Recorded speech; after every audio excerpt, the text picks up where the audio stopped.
역대하 26장 4절 5절 건너뛰어서 16절 다시 건너뛰어서 19절입니다. 4절 5절 16절 19절의 말씀, 성경으로 보실 분들은 구약성경 제가 가진 성경 690쪽의 말씀입니다. 제가 봉독해 올립니다.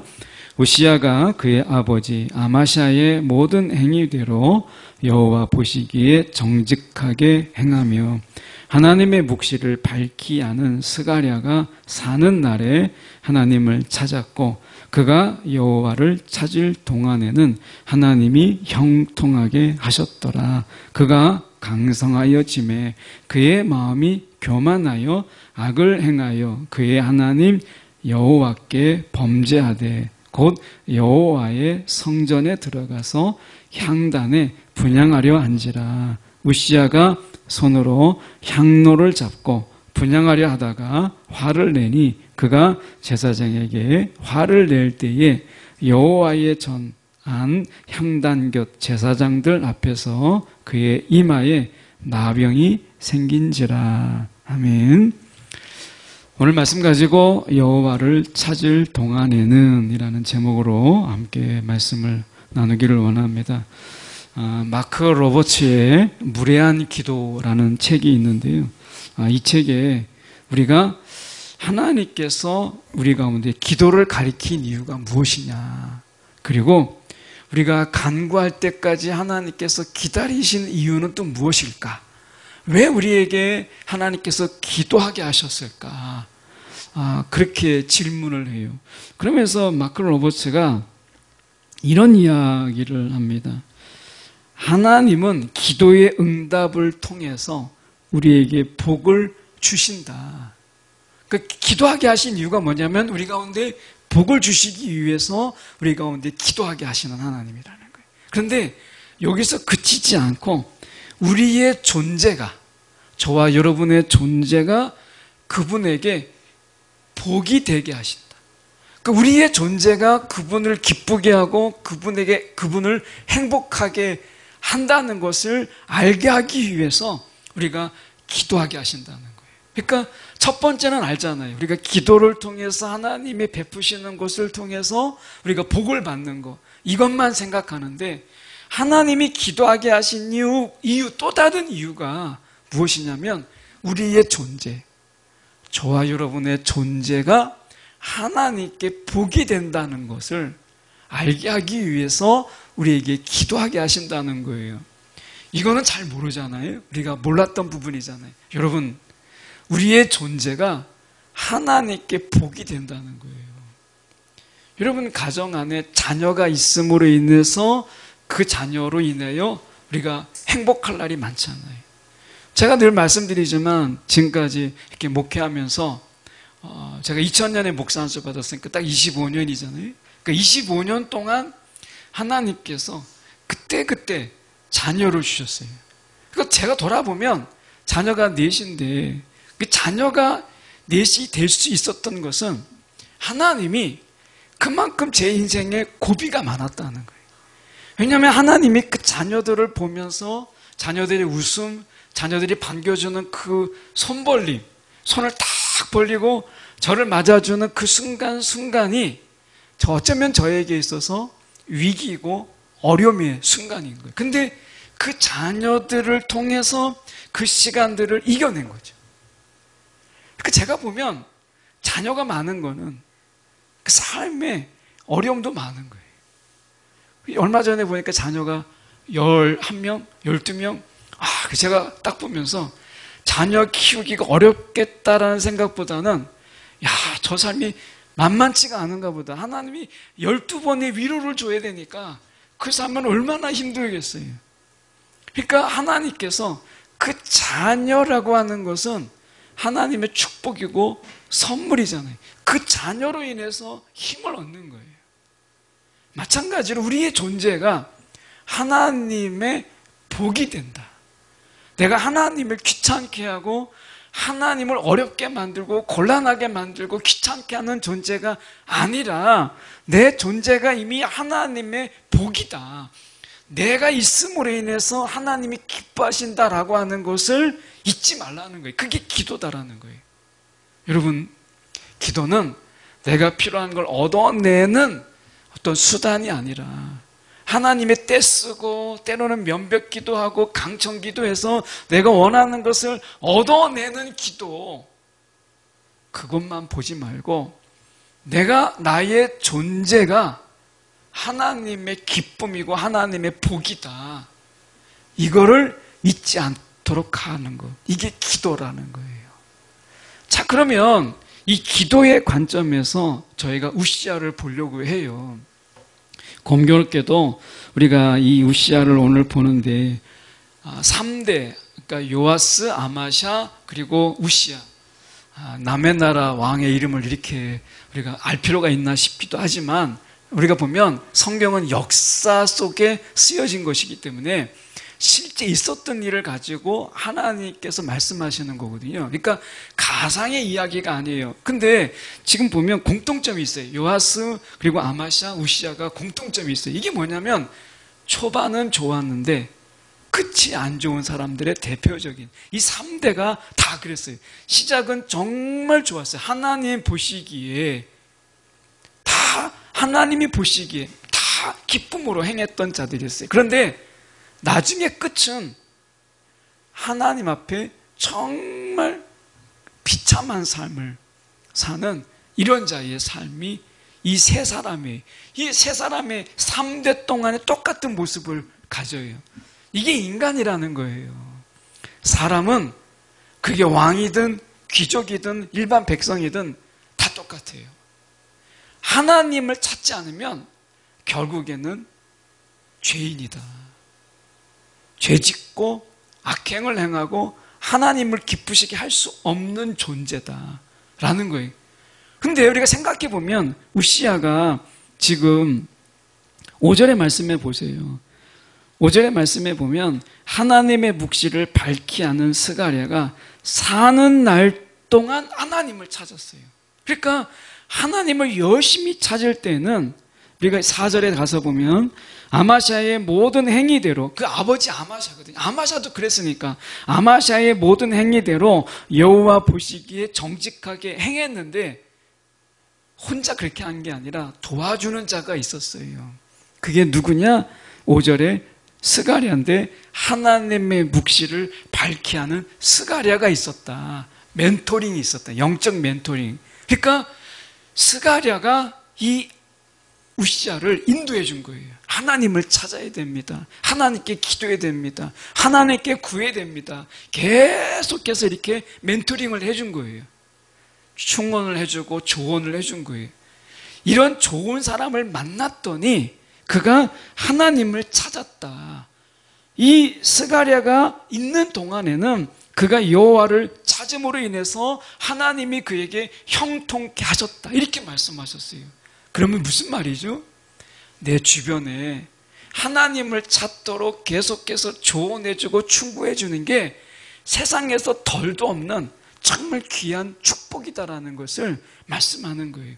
여러분 옆에 스가랴와 같은 하나님을 계속해서 찾을 수 있도록 안내해주는 그런 영적인 멘토가 있으십니까? 그 사람이 복되다는 거예요. 다르게 얘기하면 우리가 혼자 하나님을 온전히 찾을 수 없는 존재다. 난 아니야. 난 얼마든지 혼자 있어도 하나님을 나 혼자 찾을 수 있어. 그런 사람이 없더라는 거예요. 그게 왕이라도 하나님을 찾을만 하도록 주위에서 권면하는 자들이 필요하다는 거예요. 다윗도 마찬가지예요. 다윗도 하나님께서 선지자를 보내셔서 책망하기도 하시고 하나님이 그를 깨닫기도 하시잖아요. 홀로 하나님 앞에서 설 수 있는 자는 없다. 우리는 요아스, 아마샤, 우시아를 보면 그걸 깨달아요. 우리에겐 도움이 필요한 사람, 우리 도움이 필요하다. 영적으로 우리를 붙잡아 줄 수 있는 사람이 필요하다. 스가랴와 같은 하나님의 묵시를 밝히 아는 스가랴와 같은 자가 필요하다라는 것을 말씀하는 거고요. 한편으로 본다면 저와 여러분은 얼마든지 하나님을 등지고 순간적으로, 자 보세요. 16절에 이렇게 우시아가 하나님을 찾고 하나님 보시기에 정직하게 행했던 이 우시아도 한순간에 무너졌어요. 16절에 그가 강성하여 짐에 마음이 교만하였다. 이렇게 얘기해요. 스가랴가 이제 죽고 빈자리가 생겼어요. 그럴 때 그가 강성해짐으로 해서 그 마음에 뭐가 찾아왔어요? 교만함이 찾아왔다. 사람 무너지는 거 한순간이에요. 우리가 하나님 오늘까지 어제까지 하나님 앞에 정말 신실하게 기도하고 하나님을 찾고 구했던 사람이라도 여러분 교만 앞에서 한순간에 무너지는 게 사람이다. 그만큼 약하다. 그런데 이 한 면만 보면 사람에게 소망이 없죠. 근데 뒤집어서 생각하면 누군가가 우리에게 영적으로 멘토해주고 하나님을 찾으라고 권면해주고 강권해주면 우리가 하나님을 찾고 하나님을 떠나지 않고 하나님의 형통을 맛볼 수 있고 누릴 수 있는 자락을 하는 거예요. 가능성이죠. 가능성. 하나님이 이 가능성 때문에 우리 가운데 보내주신 분이 계세요. 그게 보혜사 성령이세요. 성령이 저와 여러분 가운데 계시잖아요. 그분은 카운셀러예요. 상담하면서 때로는 책망하면서 우리에게 조언해줘요.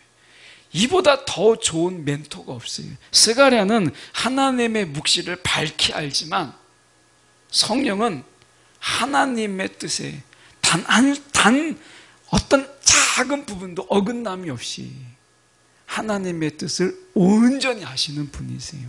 그분이 저와 여러분 가운데 있다는 거예요. 그러면 생각해 보세요. 성령의 멘토링을 받는 거예요.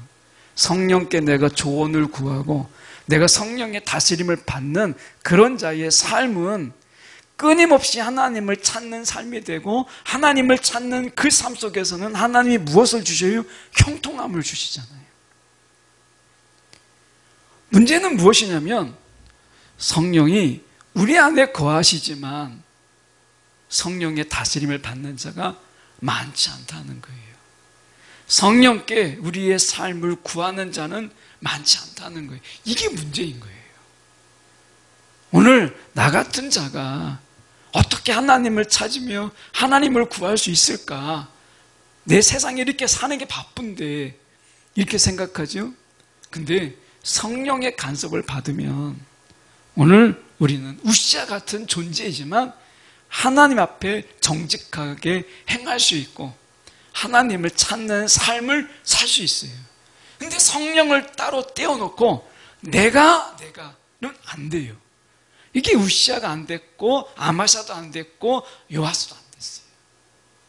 이게 그들이 증거하는 거예요. 그들의 3대 동안에 걸쳐오면서 영적인 멘토 여호야다가 있었고 중간중간에 그들에게 영적인 멘토가 있었잖아요. 그런데 이런 영적인 멘토가 없이 아무리 왕이라도 그들은 그 끝이 안 좋았던 이유가 멘토 없이는 혼자 설 수가 없었더라는 거예요. 성령이 우리 가운데 행하시는 게 무엇이냐면 우리 가운데 스스로 설 수 있는 이런 믿음, 자기 믿음.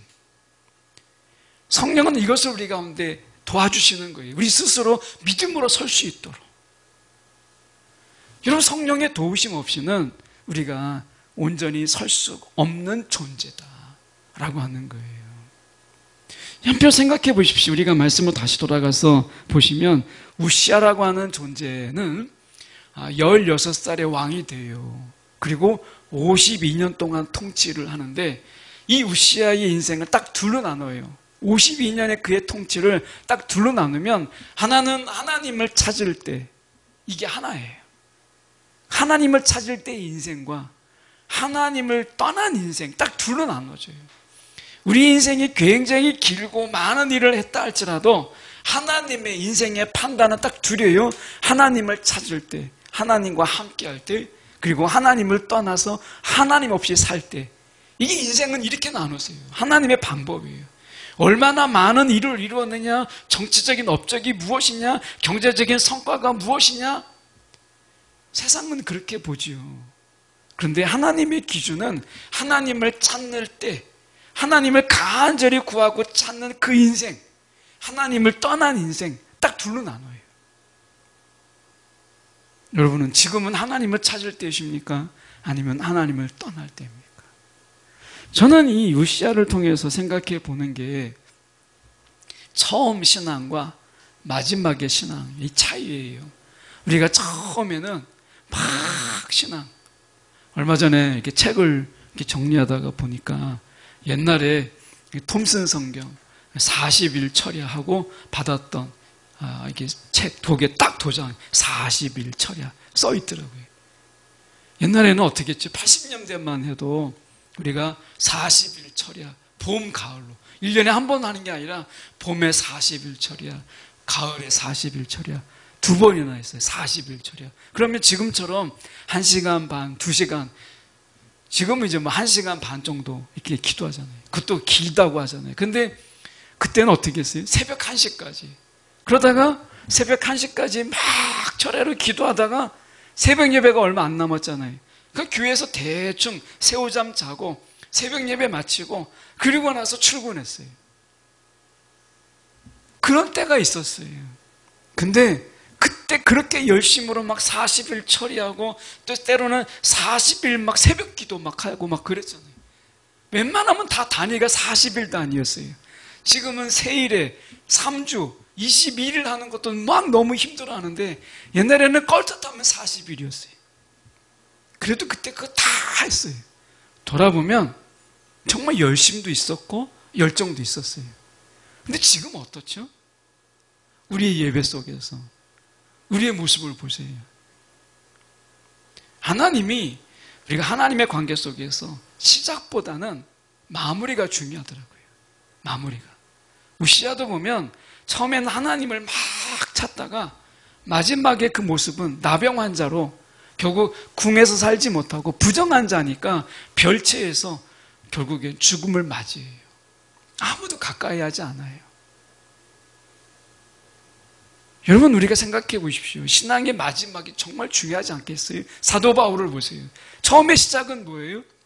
예수 믿는 잡아들이는 사람. 이런 열심으로 그렇게 살았잖아요. 근데 그 마지막은 그 누구보다도 더 주님께 충성됨으로 주님을 쫓는 그런 자로 살았잖아요. 시작이 중요한 게 아니라는 거예요. 늘 말씀드리지만 내가 왕년에 나도 40을 다 해봤어. 내가 왕년에 다 이렇게 해봤어. 이게 아무 소용이 없다는 거예요. 신앙은 아무 소용이 없어요. 신앙은 오늘의 신앙인 거예요. 내가 오늘 하나님을 찾고 있지 않으면 전에 열심히 했던 건 말짱꽝이에요. 우시야, 하나님이 지금 이야기할 때 네가 지금 죄를 지었지만 전에 나를 찾고 간절히 찾았던 내가 그거 다 생각해서 요번만은 내가 용서해 줄게 이렇게 하지 않으셨어요. 이 단 한 번의 죄, 그가 어떤 죄를 지었어요? 16절에 가서 보세요. 보면 그의 마음이 교만하여 악을 행하였다. 어떤 악을? 이것만 행한 게 아니라 악들을 행한 거죠. 많은 악들을 행했는데 아주 대표적인 악이 무엇이었냐면 그는 이렇게 이야기합니다. 하나님 여호와께 범죄하되 곧 여호와의 성전에 들어가서 향단에 분향하려 했다. 우리가 얼핏 볼 때는 정말 예배 열심히 있는 거 아닌가? 이렇게 생각되죠. 그런데 이것은 범죄라고 얘기해요. 민수기 16장 40절의 말씀에 보면 아론 자손이 아닌 다른 사람은 여호와 앞에 분향하러 가까이 오지 못하게 함이라. 이렇게 이야기해요. 그러니까 아론 자손이 아닌 다른 사람은 여호와 앞에서 분향하러 가까이 오지 못하게 한다. 제사장이 아니고서는 이 향단에 분향을 할 수가 없는 거예요. 그러니까 지금 이 우시야가 왕의 영광에 만족하지 못하고 얼마나 교만한지 제사장직의 영광을 차지하기 위해서 향단에 분향하러 들어왔다는 거예요. 하나님이 맡겨주신 자신의 직분이 있죠. 하나님은 우리가 맡겨주신 직분, 그게 다 달라도 하나님은 그게 크다 작다 이렇게 말씀하지 않으세요. 우리가 선지서를 나눌 때 대선지자, 소선지서 이렇게 우리가 나누죠. 하나님이 어디에 대선지자, 우리가 소선지자 이런 얘기가 나와요. 성경의 기록이 좀 많다 보니까 대선지자라고 하고 그 양이 좀 적으니까 소선지자 이렇게 얘기하는 거지, 하나님이 보실 때는 그 일들을 감당하는 일에 아무런 차이가 없어요. 무명의 선지자들도 얼마나 많아요. 근데 그 주어진 일들을 감당하는 그들에게 하나님의 상이 있는 거예요. 오늘 우리의 직분은 다 다르지만 하나님이 우리에게 맡겨진 일들을 충성되게 감당하는 자를 하나님이 기뻐하시는 것이지, 남의 파이가 더 커 보인다고 남의 것만 탐하고 남의 것만 욕심내고 남의 것을 차지하려고 하는 자들에게 하나님께서 어떻게 잘했다고 말씀하실 수 있겠어요? 여러분, 우리에게 주어진 일들, 이거를 정말 열심히 감당하세요. 내 직분에 맞는 일을 감당하세요. 하나님 우리 가운데 직분을 주셨고, 직분이 아니라도 우리 가운데 다 사명을 맡겨주셨잖아요. 우리가 과거에 80년대는 우리가 보면 그때는 뭐 집사, 권사 이런 거 다 빼고도 그냥 새로 나오신 분이라도 다 40일 다 그 철야 다 참석하는 줄 알고 다 참석했었어요. 여러분, 오늘 우리가 마지막에 열심을 낼 수 있는 신앙, 하나님이 이 신앙을 찾는 거예요. 우리가 하나님 앞에 마지막이 더 하나님 앞에 정말 영광을 올려드리는 이런 삶. 근데 그런 삶을 누구나 다 살고 싶어 하죠. 우시아도 아마 그의 삶 속에서 문둥병이 걸렸을 때 내가 하나님을 더 열심히 찾을 걸, 이런 생각하지 않았겠어요? 여러분, 우리가 생각해 볼 때 그러면 우시아의 실패 속에서 우리가 돌아봐야 될 부분이 무엇인가라고 하는 것입니다. 우리가 생각해 볼 때 오스왈드 챔버스의 기도라는 책이 있습니다. 이 오스왈드 챔버스의 목사님은 43세 굉장히 이른 나이에 그가 하나님의 부르심을 받아요. 그런데 그가 쓴 책, 우리가 주님은 나의 최고봉이라는 책은 굉장히 유명한 책이죠. 미국인을 상대로 해서 한번 설문조사를 했어요. 미국인 크리스찬들을 대상으로 해서 앞으로 50년 동안 당신의 서재에 계속해서 꽂아두고 싶은 책 3권을 골라보십시오 했을 때 미국에서 미국 크리스찬들을 대상으로 설문조사를 했는데 세 번째, 3위, 그 많은 책들이 있는데 3위에 들어온 게 이 오스왈드 챔버스 목사님의 책이에요. 주님은 나의 최고봉이라는 책이에요. 굉장히 이른 나이에 하나님 부르심을 받았지만 그의 영성이 얼마나 깊었는가를 보여주는 게 바로 그 책이잖아요. 그는 이렇게 얘기했어요. 그가 이야기하는 게 기도라는 게 뭐냐. 이 오스왈드 챔버스의 목사님이 이 기도라는 것을 이렇게 이야기했어요. 하나님으로부터 뭔가를 얻기 위한 수단이 아니다. 이건 기도가 아니다. 기도라고 하는 것은 하나님을 알기 위한 과정이다. 이렇게 얘기했어요. 하나님을 알아가는 과정이다. 기도라는 것은 바로 그런 것이다. 이렇게 이야기했어요. 그러면서 이분이 이런 이야기를 했어요. 저는 이 부분을 초점 맞추려고 하는데 성령 안에서 기도하는 거 굉장히 중요하잖아요. 성령 안에서 기도할 수 있는 유일한 사람이 있는데 그 사람은 어린 아이와 같은 자이다. 이렇게 얘기했어요. 여러분, 우리가 아이들을 길러보잖아요. 그러면 아이들을 길러면 어떡하죠? 아이들 데리고 막 놀이공원에 가요. 그러면 아이들이 막 신나가지고 엄마 손 뿌리치고 아빠 손 뿌리치고 자기가 보고 싶은 대로 막 가요. 그러다가 문득 아빠 엄마가 생각이 나는 거죠. 그러면 어떡하죠? 사방을 둘러봐요. 엄마가 있는지 아빠가 있는지 둘러보고 엄마가 있고 아빠가 있으면 또 막 정신없이 막 자기가 놀고 싶고 막 놀아요. 근데 중간중간에 엄마 아빠가 있는지 확인하죠. 우리가 그런 자라는 거예요. 성령 안에서 기도할 수 있는 자는 단 한 사람뿐인데 어린아이와 같은 자. 아무리 바빠도 하나님을 내가 찾는 거예요. 내가 아무리 마음이 분주해도 하나님이 계신가 돌아보는 자, 어린아이와 같은 자, 이런 자가 성령 안에서 기도할 수 있다.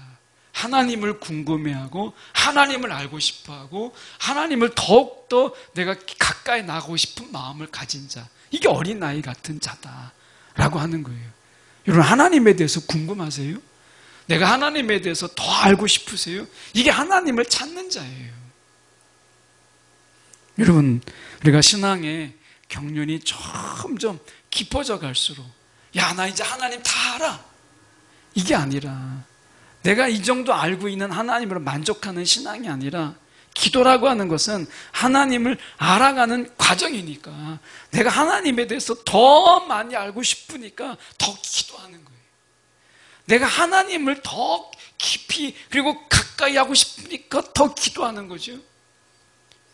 기도는 해야 된다가 아니라, 우리가 이 노후에 우리의 신앙을 하나님을 찾는 자가 되십시오, 그래서 하나님께 더 많이 기도하는 자가 되십시오라고 하는 기도가 의무가 아니라 숙제로 말씀드리는 게 아니라, 우리가 세월이 갈수록 신앙의 경륜이 깊어질수록 하나님에 대해서 더 많이 알고 싶고 하나님과 내가 더 친밀하게 보내고 싶은 이 마음이 우리 가운데 더 커지는 것, 이게 하나님이 원하시는 그런 신앙의 모습이라는 거예요.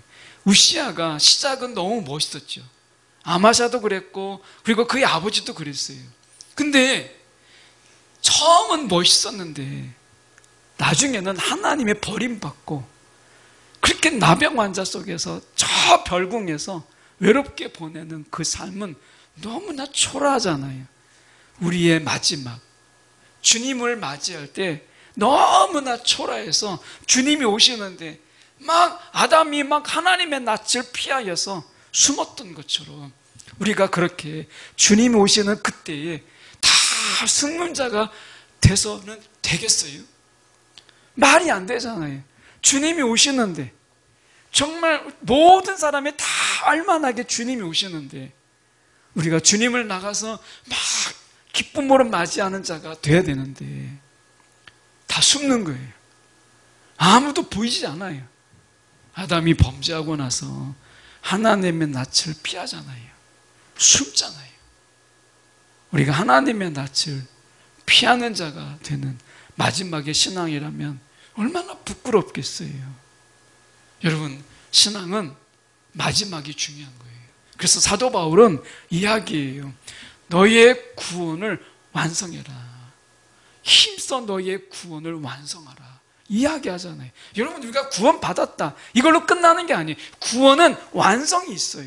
구원의 시작이 있고 구원의 과정이 있고 구원의 완성이 있어요. 그래서 사도 바울은 구원의 완성을 위하여 힘쓰는 자가 되라 라고 이야기하잖아요.